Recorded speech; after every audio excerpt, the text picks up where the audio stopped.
Welcome back to V4 motivational YouTube channel. ನಮಸ್ಕಾರ ಸ್ನೇಹಿತರೆ. ದ್ವೇಷ ಸಾಧಿಸಿಕೊಂಡು ಹೋಗೋಕೆ ಯಾರು ನಮ್ಮವರಲ್ಲ, ಯಾರು ಶಾಶ್ವತವಲ್ಲ. ವಿಶ್ವಾಸವಿಲ್ಲದ ಸಂಬಂಧಗಳು ವಿಷಕ್ಕಿಂತ ಅಪಾಯಕಾರಿ. ನಷ್ಟದ ನೋವನ್ನು ಮರೆತು ಸದಾ ಹೊಸದನ್ನು ಸಾಧಿಸುವುದರಲ್ಲಿ ನಿರತರಾಗಿರುವುದೇ ಜೀವನದ ಸಾರ್ಥಕತೆ. ಕರುಣೆ, ದಯೆ ಇಲ್ಲದಿದ್ದರೆ ನಿನ್ನ ದೈವಭಕ್ತಿಗೆ ಯಾವುದೇ ಬೆಲೆ ಇರುವುದಿಲ್ಲ. ಒಳ್ಳೆಯ ದಿನ ಯಾವತ್ತೂ ಬರುವುದಿಲ್ಲ, ಯಾಕೆಂದರೆ ಕೆಟ್ಟ ದಿನ ಎಂದು ಯಾವುದೂ ಇರುವುದೂ ಇಲ್ಲ. ಜಗತ್ತನ್ನು ಮೆಚ್ಚಿಸುವ ಹುಚ್ಚು ಸಮರ್ಥನೆಗಳಿಗಿಂತ ಮನಸ್ಸಾಕ್ಷಿಗೆ ಒಪ್ಪಿ ಬಾಳುವ ಬದುಕು ಯೋಗ್ಯ. ಶ್ರಮವು ನಿನ್ನದೇ, ಸಮಯವೂ ನಿನ್ನದೇ, ಸಾಧಿಸುವ ಛಲ ಮತ್ತು ಪ್ರತಿಫಲ ಕೂಡ ನಿನ್ನದೇ. ಕಾಯುವ ತಾಳ್ಮೆ ಇದ್ದರೆ ಒಳ್ಳೆಯ ದಿನ ಬಂದೇ ಬರುತ್ತದೆ. ಅಂದುಕೊಂಡದ್ದು ಆಗದೇ ಇದ್ದಾಗ ಹೊಂದಿಕೊಂಡು ಹೋಗುವುದು ಕಲಿಯಬೇಕಾಗುತ್ತದೆ. ಇದುವೇ ಜೀವನದ ಬದುಕು. ಜೀವನದಲ್ಲಿ ಎಷ್ಟೇ ನೊಂದಿದ್ದರೂ ನಗಬೇಕಾಗಿದೆ. ಕೆಲವು ನೋವುಗಳು ಮರೆಯಲಾಗದಿದ್ದರೂ ಮರೆಯಲೇಬೇಕಾಗಿದೆ. ಸೋಲು ಎನ್ನುವುದು ಜೀವನದ ಅವಿಭಾಜ್ಯ ಅಂಗವಾಗಿದೆ. ಸೋಲದಿದ್ದರೆ ನೀವೆಂದೂ ಕಲಿಯಲು ಆಗುವುದಿಲ್ಲ.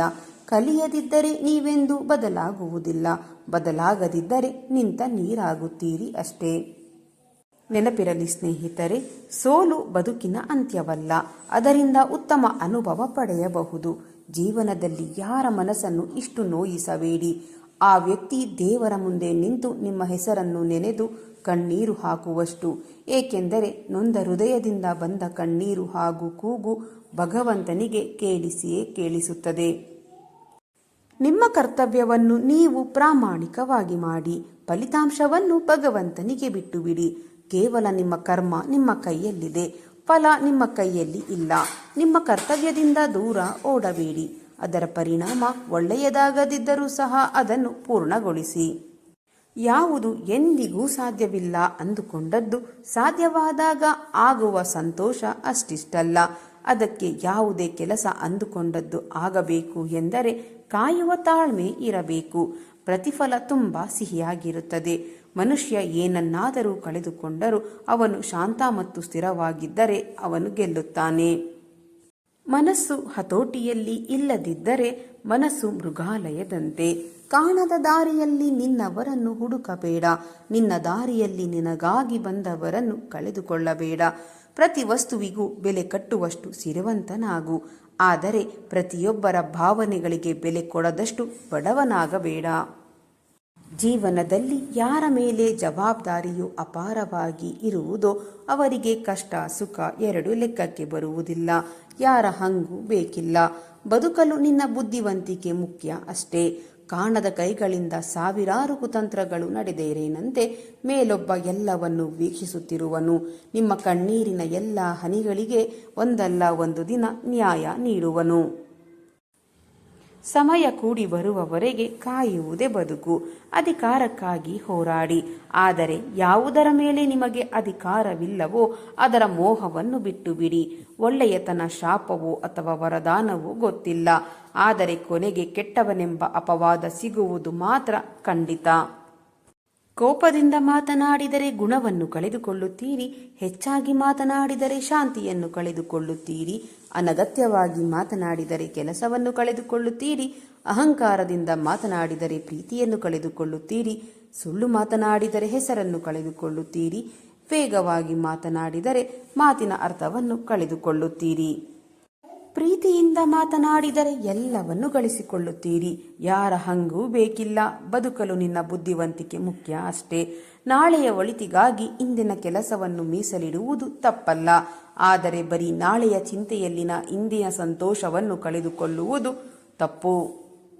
ನೆನಪಿರಲಿ ಸ್ನೇಹಿತರೆ, ಒಳ್ಳೆಯವರಿಗೆ ಒಳ್ಳೆಯತನವೇ ಶತ್ರು.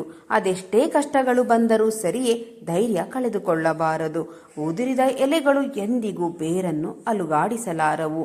ಕಷ್ಟದ ಸಮಯದಲ್ಲಿ ದೇವರು ಯಾಕೆ ಸುಮ್ಮನಿದ್ದಾನೆ ಎಂದು ಯೋಚಿಸಬೇಡಿ. ಯಾಕೆಂದರೆ ಪಾಠ ಕಲಿಸಿದ ಶಿಕ್ಷಕನು ಕೂಡ ಪರೀಕ್ಷಾ ಕೊಠಡಿಯಲ್ಲಿ ಸುಮ್ಮನಿರುತ್ತಾರೆ. ಯಾರನ್ನೇ ಆಗಲಿ ಬಡಿದೆಬ್ಬಿಸುವ ಶಕ್ತಿ ಬದುಕಿಗೆ ಮಾತ್ರ ಇರುವುದು. ಕರ್ಮ ಕಾಡುತ್ತದೆ, ಧರ್ಮ ಕಾಯುತ್ತದೆ. ನೀವು ಎಲ್ಲಿಯವರೆಗೆ ಉಪಯೋಗಕ್ಕೆ ಬರುತ್ತೀರೋ ಅಲ್ಲಿಯವರೆಗೆ ಜನರು ನಿಮ್ಮನ್ನು ಪ್ರೀತಿಸುತ್ತಾರೆ. ಗಾಯವಾಸಿಯಾಗಬೇಕಾದರೆ ಮತ್ತೆ ಮತ್ತೆ ಅದನ್ನು ಮುಟ್ಟುವುದನ್ನು ಬಿಡಬೇಕು.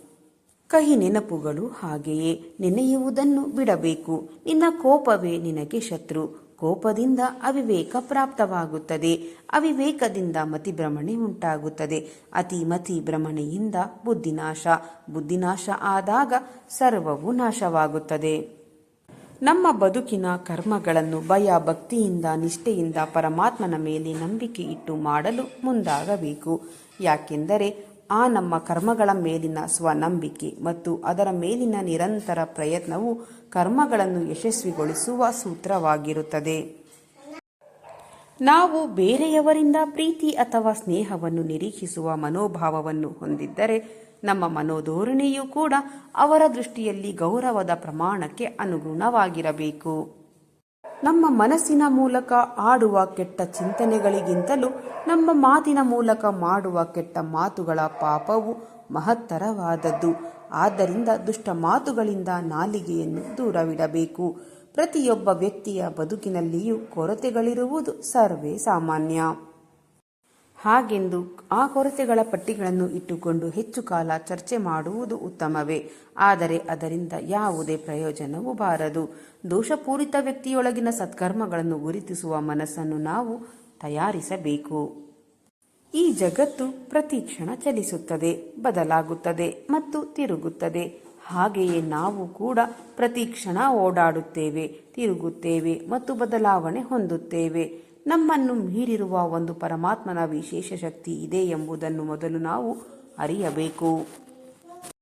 ಇದು ನಮ್ಮ ಕರ್ಮಗಳಲ್ಲಿನ ಕಾರ್ಯದಕ್ಷತೆಯನ್ನು ಹೆಚ್ಚಿಸಲು ನೆರವಾಗಬಲ್ಲದು. ಅಷ್ಟೇ ಅಲ್ಲ, ನಮ್ಮ ದೃಷ್ಟಿಯು ವಿಸ್ತಾರವಾಗಿ ಸದಾ ಗೆಲುವಿನ ಭಾವನೆಯೊಂದಿಗೆ ಇರಲು ಸಹಾಯಕವಾಗುತ್ತದೆ. ನಾವು ಮಾಡುವ ನಾನಾ ಸತ್ಕರ್ಮಗಳು ನಮ್ಮ ಜೀವನದಲ್ಲಿ ಎದುರಾಗುವ ಎಲ್ಲ ಸಂಕಷ್ಟಗಳನ್ನು ಎದುರಿಸುವ ಜವಾಬ್ದಾರಿಯುತ ಶಕ್ತಿಯ ಸಂಕೇತವಾಗಿರುತ್ತದೆ. ನಾನು ಎಂದರೆ ಯಾರು ಎಂಬುದನ್ನು ಮೊದಲು ಅರಿಯಲು ಪ್ರಯತ್ನಿಸಬೇಕು. ಈ ಜ್ಞಾನವು ನಮ್ಮ ದೇಹ, ಮನಸ್ಸು ಮತ್ತು ಬುದ್ಧಿಶಕ್ತಿಯನ್ನು ಹತೋಟಿಯಲ್ಲಿ ಇರಿಸಲು ನೆರವಾಗಿ ನಂತರ ಬೇಕು ಬೇಡಗಳ ಜೊತೆಗೆ ಸಮಯ, ದೇಶ, ಜಗತ್ತನ್ನು ಮೀರಿದ ಆನಂದ ಸ್ವರೂಪವನ್ನು ಅನುಭವಿಸಲು ಪ್ರೇರಣೆ ನೀಡುತ್ತದೆ. ನಮ್ಮ ಬದುಕಿನಲ್ಲಿ ಸಮಸ್ಯೆಗಳನ್ನು ಎದುರಿಸುವ ಮೊದಲು ಅದನ್ನು ಒಪ್ಪಿಕೊಳ್ಳುವ ಮನಸ್ಥಿತಿಯನ್ನು ಬೆಳೆಸಿಕೊಳ್ಳಬೇಕು. ಅಂದಾಗ ಮಾತ್ರ ಆ ಸಮಸ್ಯೆ ಸರಳವಾಗಿ ಬಗೆಹರಿಸುವಲ್ಲಿ ಸಾಧ್ಯವಾಗುತ್ತದೆ. ತೊಂದರೆ ಬಂದಾಗ ಪ್ರಾಮಾಣಿಕವಾಗಿರಿ. ಹಣ ಬಂದರೆ ಸರಳವಾಗಿರಿ. ಹಕ್ಕನ್ನು ಪಡೆದ ನಂತರ ವಿನಯವಾಗಿರಿ. ನೀವು ಕೋಪಗೊಂಡಾಗ ಶಾಂತವಾಗಿರಿ. ಇದನ್ನೇ ಜೀವನ ನಿರ್ವಹಣೆ ಎಂದು ಕರೆಯಲಾಗುವುದು. ಇಲ್ಲಿ ನಾವು ಯಾವುದೇ ವ್ಯಕ್ತಿಯನ್ನು ಕೇವಲ ಹೊರದೃಷ್ಟಿಯಿಂದ ಅತ್ಯಂತ ಸಾಮಾನ್ಯನು ಎಂದು ಅಳೆಯಲು ಹೋಗಬಾರದು. ಯಾಕೆಂದರೆ ಅವರ ಅಂತಃಕರಣದಲ್ಲಿ ವಿಶೇಷವಾದ ಪ್ರೇಮ ಅಥವಾ ವಾತ್ಸಲ್ಯ ಶಕ್ತಿ ಇದ್ದರೂ ಇರಬಹುದು ಎಂಬ ಸಾಮಾನ್ಯ ಜ್ಞಾನದ ಅರಿವು ನಮಗೆ ಬೇಕಿದೆ. ಜೀವನದಲ್ಲಿ ನಾವು ಯಾವುದೇ ವ್ಯಕ್ತಿಯನ್ನು ಅವಹೇಳನ ಮಾಡಬಾರದು. ನಿಂದಿಸಲ್ಪಟ್ಟವನು ನಮ್ಮ ಅಗತ್ಯ ಸಂದರ್ಭದಲ್ಲಿ ನೆರವಿಗೆ ಬರುವನು. ಹಾಗಾಗಿ ನಾವು ನಮ್ಮ ಮನಸ್ಸಿಗೆ ಸರ್ವರನ್ನು ಏಕಚಿತ್ತದಿಂದ ಸ್ವೀಕರಿಸಲು ತರಬೇತಿ ನೀಡಲು ಮುಂದಾಗಬೇಕು. ಪರಮಾತ್ಮನ ಮೇಲೆ ಶ್ರೇಷ್ಠ ಸಂಕಲ್ಪ ಹೊಂದಿರುವವರು ಯಾವುದೇ ಅವಕಾಶ ಮತ್ತು ಸಹಕಾರಕ್ಕಾಗಿ ಹುಡುಕಾಟ ನಡೆಸಲಾರರು. ಪರಮಾತ್ಮನ ಮೇಲಿನ ಪರಿಶುದ್ಧವಾದ ನಂಬಿಕೆಯು ಅವರ ಎಲ್ಲ ಸಮಸ್ಯೆಗಳನ್ನು ನಿವಾರಿಸಿಕೊಡುತ್ತದೆ. ನಮ್ಮಲ್ಲಿನ ಕೊರತೆ ಅಥವಾ ದೋಷಗಳನ್ನು ಗುರುತಿಸಿ ನಂತರ ಅದನ್ನು ತಿದ್ದುಪಡಿಗೊಳಪಡಿಸಿ ಪರಿಪೂರ್ಣತೆ ಎಡೆಗೆ ಹೆಜ್ಜೆ ಇಟ್ಟರೆ ಸಮಾಜಕ್ಕೆ ಒಬ್ಬ ಸಾಧಕ ಅಥವಾ ವಿವೇಕಿ ಸೇರ್ಪಡೆಯಾದಂತೆ ಆಗುವುದು. ಯಾವುದೇ ಧರ್ಮವು ಹಿಂಸೆ ಮತ್ತು ದ್ವೇಷವನ್ನು ಬೆಂಬಲಿಸುವುದಿಲ್ಲ. ಆದಾಗ್ಯೂ ಒಂದು ಧರ್ಮವು ದ್ವೇಷ ಮತ್ತು ಹಿಂಸಾತ್ಮಕ ಚಟುವಟಿಕೆಗಳಲ್ಲಿ ನಿರತವಾದರೆ ಅದನ್ನು ಧರ್ಮ ಎಂದು ಹೇಳಲು ಸಾಧ್ಯವೇ ಇಲ್ಲ. ಹಲವರು ತಮ್ಮ ಕೆಟ್ಟತನದ ಸಹವಾಸದಿಂದ ಇದ್ದಕ್ಕಿದ್ದಂತೆ ಎಚ್ಚೆತ್ತುಕೊಂಡು ಉತ್ತಮರಾಗುವರು. ಹಾಗೆಯೇ ಇನ್ನೂ ಕೆಲವರು ತಮ್ಮ ಹೆಚ್ಚಿನ ಉದಾರ ನೀತಿಯಿಂದ ಈ ತಮ್ಮ ಬದುಕನ್ನು ಅವನತಿಗೆ ತಳ್ಳುವರು. ಕೊನೆಯದಾಗಿ ಸ್ನೇಹಿತರೆ, ಸಮಸ್ಯೆಗಳು ಸಣ್ಣ ರೂಪದಲ್ಲಿದೆಯೇ ಅಥವಾ ದೊಡ್ಡ ರೂಪದಲ್ಲಿದೆಯೇ ಎಂಬುದು ಅವರವರ ಮನಸ್ಥಿತಿಯನ್ನು ಅವಲಂಬಿಸಿದೆ. ನಮ್ಮ ಬದುಕಿನ ಸರ್ವ ಆಗು ಹೋಗುಗಳು ನಮಗೆ ಒಪ್ಪಿಗೆಯಾದರೂ ಸರಿ, ಆಗದಿದ್ದರೂ ಸರಿ, ಅದು ಪರಮಾತ್ಮನ ಇಚ್ಛೆಯಂತೆ ಘಟಿಸುತ್ತಲೇ ಹೋಗುತ್ತದೆ. ಆದರೆ ನಾವು ತೃಪ್ತಿದಾಯಕವಾಗಿರಲು ನಮ್ಮ ಮನಸ್ಸನ್ನು ಮಾತ್ರ ಸಮಸ್ಥಿತಿಯಲ್ಲಿ ಇಟ್ಟುಕೊಳ್ಳಬೇಕು. ಸ್ನೇಹಿತರೆ, ಇಂದಿನ ಈ ನನ್ನ ವಿಡಿಯೋ ನಿಮ್ಮ ಮನಸ್ಸಿಗೆ ಸ್ವಲ್ಪವಾದರೂ ಪ್ರೇರಣೆ ನೀಡಿದರೆ ಒಂದು ಲೈಕ್ ಮಾಡಿ ನಿಮ್ಮ ಅಭಿಪ್ರಾಯವನ್ನು ಕಾಮೆಂಟ್ ಬಾಕ್ಸ್ನಲ್ಲಿ ಹಂಚಿಕೊಳ್ಳಿ. ನನ್ನ ಪ್ರಯತ್ನ ನಿಮಗೆ ಇಷ್ಟವಾಗಿದ್ದರೆ ದಯವಿಟ್ಟು ಈಗಲೇ ನನ್ನ ಚಾನೆಲ್ ಅನ್ನು ಸಬ್ಸ್ಕ್ರೈಬ್ ಮಾಡಿ. ಹಾಗೆಯೇ ಹೈಪ್ ಬಟನ್ ಮೇಲೆ ಕ್ಲಿಕ್ ಮಾಡುವುದರ ಮೂಲಕ ನಿಮ್ಮ ಬೆಂಬಲ ನೀಡಿ. ನಿಮ್ಮ ಬೆಂಬಲವೇ ನನ್ನ ಶಕ್ತಿ.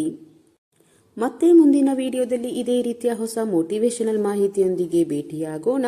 ಅಲ್ಲಿಯವರೆಗೆ ಸಕಾರಾತ್ಮಕವಾಗಿ ಯೋಚಿಸಿ ಸಂತೋಷವಾಗಿ ಬಾಳಿರಿ. ಧನ್ಯವಾದಗಳು.